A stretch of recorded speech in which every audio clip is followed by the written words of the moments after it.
Hello, everyone, and welcome to The Wrap, brought to you by Michigan Medicine Headlines. I'm Dan Ellman with the Department of Communication. Today, we're going to give you an inside look at an important team that can help you if you're in the midst of some challenges in the workplace. Now, before we get into that, I challenge you to get caught up on any episode of The Wrap you may have missed. You can find the shows on iTunes, Stitcher, Google Play, or any other podcast hosting platform. New episodes can also be found on the Michigan Medicine YouTube channel and as part of the Headlines Week in Review. With that, let's bring in the Office of the Staff Ombuds. First, can each of you introduce yourselves and explain what your roles are within the office? I'm Jacqueline Bowman. I go by Jackie. I'm the Staff Ombuds, and I work with a great team. They will introduce themselves. I'm the very first staff-focused ombuds for the University of Michigan, and I started my position in December of 2018, and I'm honored and privileged to be in this position. Hi, I'm Kathleen Donahoe. I'm an assistant ombuds, and I was asked by Dr. Bowman to join her staff after I retired from 20 years of working in university human resources. And I'm also very happy to be here, Daniel. Hi, everybody. I'm Michael Harrington. I'm Assistant Ombuds, and I also have an appointment with the Shared Services Center as a DI consultant.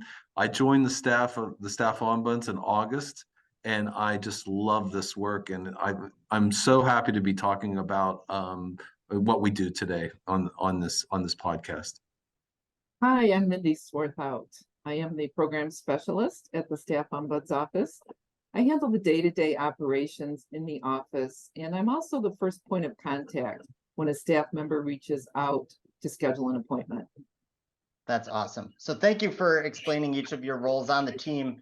Can you now talk a little bit about what you do as a whole? What sorts of workplace concerns does the Office of the Staff Ombuds help with?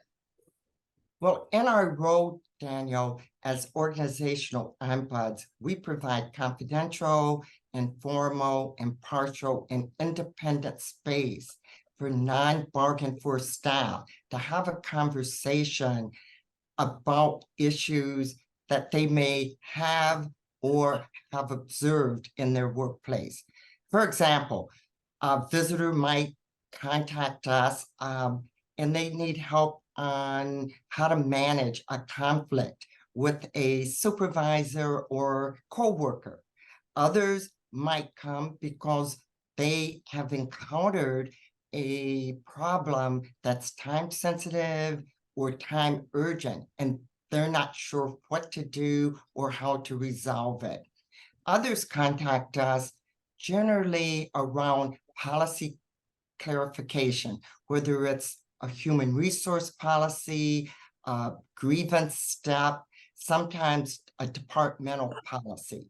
So in general, we hear the gamut in terms of kinds of concerns. If I summarize the topics of concern, I would say for the most part, we hear a lot about unfair treatment in the workplace. We hear about bullying and retaliation, performance reviews, DEIB concerns, excessive stress, which might lead to physical and mental health issues if those concerns are not resolved. Salary equity is always, however, at the top, where people feel that their titles may have stayed the same, however, they've been given additional work without compensation. So I do want visitors to know that workplaces and relationships are dynamic and challenging, and often, it can create or cause misunderstandings. So the Ombuds office is a place where one can come to just talk through whatever the concerns might be. So let's say you have one of those concerns, if one of our listeners or viewers has one of those concerns and contacts your office, what would a typical interaction with your team look like? Daniel, it starts with an intake form. It's a confidential form that our visitors complete before coming to our office. It gives us an opportunity to have a little bit of a preview of the concern, and also perhaps gathering some appropriate resources before meeting. But it starts with a confidential intake form, and then we reach back and contact the visitor, and we give them a choice whether they would like to meet with us in person or virtually or on the phone. What a typical interaction looks like, it starts with us talking about the 4 principles that govern our work from the International Ombuds Association. And first and foremost, we stress the confidentiality of our conversation with the visitor. We will not share anything that is shared with us without their express permission, unless we fear there's risk of imminent harm. So we start by setting the stage. We talk about what the conversation will look like. Then we talk about our role and what we can and cannot do. We're an informal office. We do not participate in any kind of formal proceedings. And really what our goal is to listen to the stories of our visitors, and then help them identify options. And we talk about the ramifications or the possible the possibilities of each of those options, because we want our visitors to make informed choices. It's really about empowering our visitors. They drive the process. And then we would share any appropriate resources and also the potential for any kind of follow-up interactions with us. And so, and typically we give them our contact information because we want to know what happens after their visit with us. So we go over the opportunities for follow-up. So you may have touched on this a little bit, but can you go into a little bit more detail, or your team go into a little bit more detail on how the Ombuds office differs from others in the organization? I know that there are resources all across U of M that if you're having workplace issues, you can go to. How is your office different? Well, Daniel, we are confidential, as both Michael and Jacqueline have mentioned, and that confidentiality is a foundation of the success of the relationship we have with our visitor. We do not take their information forward in any way. We're not individuals with reporting obligations. We don't provide legal counseling. We don't provide psychological counseling. We differ from other resources at the university in that we are so visitor focused. We ask the visitor what their options are, what their concerns are, and then we help them drive the process to the outcomes that they're looking for. So we're a problem solver, and we collaborate with other resources to help the visitor. We might work with human resources. We might work with another source on campus that is interested, excuse me, in whatever the issue is that the visitor brings us. So we like to think of ourselves as the foundation for collaboration, allowing the visitor to drive the process that they're interested in. Yeah, and I know that there was, we had a recent headlines piece on your office and some of the interactions that you've had and some of the feedback that you've gotten. And one of the key things that I jumped out to me in that piece was that you don't fix the problems, but you put employees in position to fix their problems. Can you elaborate on that? Maybe Jackie, you can start with that and just sort of elaborate on what that really means. Well, often because of the difficult situation a person might be experiencing in the workplace, when they come to us, they want us to fix it. Can you just make it go away? I want to return to work and just focus on my work and my colleagues or my co-workers. But we actually cannot fix it. We cannot overturn a policy or decision that is made. What we do instead, and Michael and Kathleen both have said something about it, and that is that we listen. We help clarify what really is going on in the workplace. And then what we do is really provide tools, resources, and other strategies to assist the visitor. In the end, the visitor drives the process. We can't step in and just fix it, make it go away. We provide advocacy around fair treatment and not for the individual or the organization. So what I would like to say that's really important is that we empower, we coach, we listen, and we refer. Often we will identify and help navigate the appropriate referral source so that the person's not running from one office to another, which adds to frustration, particularly if you're in a difficult situation. Michigan is a very complex organization, the university, and so we like to call ourselves navigators.